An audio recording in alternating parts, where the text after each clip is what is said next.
చాలా జాగ్రత్త.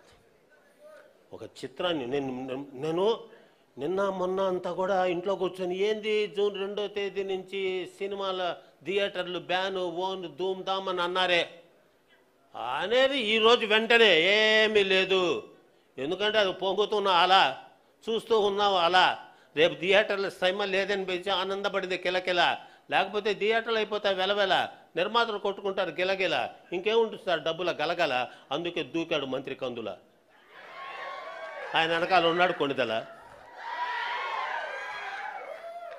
చాలా జాగ్రత్త.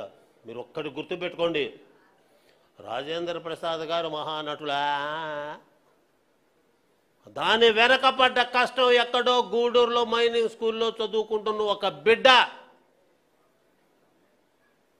ఆ యొక్క రామోజీరావు గారి సినిమా ఫ్లాప్ అయినప్పుడు పడ్డ బాధతో ఎలా నా జీవితం అనుకున్నప్పుడు లేడీస్ టైలర్ తోటి ఇళయరాజా గారు ఇచ్చిన ఒక్కొక్క స్కెచ్ పుట్టించావు సార్ పిచ్చి, ఆడుకున్నావు సార్ దాని మ్యాచ్. లేడీస్ టైలర్ జనాలు చేశారు క్యాచి, మురిసిపోయారు సార్ మీ జెండను చూచి. సార్ నాతో లేదు కదా సార్ పేచి, ఎందుకంటే నేను మీ బ్యాచ్.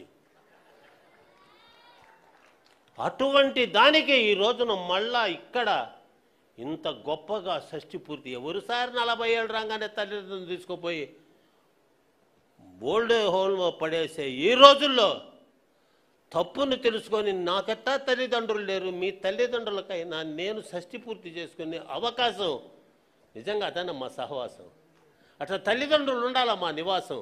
ఆ షష్ఠి పూర్తి మనకెంత సంతోషం. నేటి జనాలకు కావాలదా అభ్యాసం. షష్ఠి పూర్తులు కూడా అయిపోతున్నాయమ్మా పరిహాసం. ఎందులో తెలియదు అందులో ఉన్న రహస్యం. ఇది దేవుడిచ్చినటువంటి అవకాశం, దాంతో మనం చేయాలి అభ్యాసం. ఇంకా 2 మాటలతో ముగిస్తాం ఉపన్యాసం. ఎందుకంటే ఎక్కువ మాకు అర్థమైంది సార్, మీ ప్రాసలకి లేదు అంతం, కానీ మా కార్యక్రమం పూర్తవ్వాలి ఆశాంతం కాబట్టి అంత పంతం జస్ట్ టైము. నేను కొంచెం పాటించకపోతే క్రైము, మళ్ళా నిర్మాత నన్ను చేస్తాడు బ్లేము. కాసేపు మాటలతో ఆడినే గేము. ఎందుకంటే నాకు ప్రాసమణి అనే నేము ఏదో మా కొత్త వాళ్ళ యొక్క స్కీము. మేము కూడా ఉండాలి కదా వాళ్ళ టీము. వాళ్ళు ఇప్పుడే కొత్త చిత్రంతో రగులుతున్న ఫ్రేము, మన ఆశీస్సులు వాళ్ళకి విజయాల ఫ్రేము. ఏం సార్ మీరున్నారు కాము? దీన్ని తెలుసుకొని రాబోయే రోజుల్లో కూడా మీరు వేసే ప్రతి అడుగు జాడ నిర్మాతకి ఇవ్వాలి చల్లని నీడ. ఇటువంటి చిత్రాలను ఆదరించమని ప్రేక్షకులను వేడ. ఈ మధ్య ఉండేది ఎటువంటి అడ్డు కూడా అది చెప్పడానికి వచ్చాను తల్లి విజయవాడ. ఆ కనకదుర్గమ్మ తల్లి సర్వమంగళ మాంగళ్యే శివే సర్వార్థ సాధికే శరణ్యే త్రయంబకే దేవి నారాయణి నమోస్తుతే. ఆ యొక్క అమ్మ ఆశీస్సు. పవన్ ప్రసాద్ గారు గురువుని చెప్తున్నా, ఒక్క నిమిషం నిలబడండి. అందుకోండి నా ఆశీస్సు. ఇంకా పదును పెట్టు నీ మేధస్సు, నిలబెట్టు తెలుగువాడి యశస్సు. ప్రతి తీయబోయే చిత్రానికి పోయి నువ్వు ఆయుష్ కారణం నీ అంకితమైన మనస్సు. మీలాంటి నిర్మాత దర్శకులను చేసుకోవడానికి ఎంతో చేసుకున్న తపస్సు. అమ్మాయి ముగిస్తాను అడ్రస్ అని తెలియచేస్తూ బోలో భారత్ మాతాకి, బోలో భారత్ మాతాకి, బోలో భారత్ మాతాకి. ఇంతటి అదృష్టాన్ని కలిగజేసిన మా జగ్గారెడ్డి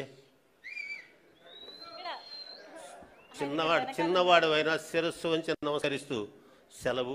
ఎందుకంటేనమ్మా పిల్లలు రేపటి వాళ్ళ భవిత. వాళ్ళు నటనతో చూపించారు ఘనత. వాళ్ళ మీద నాకు కొంత మమత. అందుకే ఇంత చెప్తున్నా కవిత. నా మనసు ఇంకా మాట్లాడేది పడుతుంది కలత, కానీ టైంతో ఉంది కొలత. ఎందుకంటే కొత్తగా వచ్చిన వనిత, కొత్తగా నటులు నిలబెట్టబోయే ఘనత ఇంకా నేను వెళ్తా అని తెలియచేస్తూ ధన్యవాదాలు. ధన్యవాదాలు సార్, ధన్యవాదాలు. Thank you so much.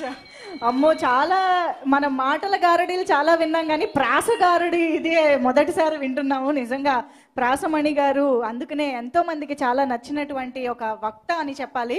Thank you sir, thank you so much. So ఇక ఏమాత్రం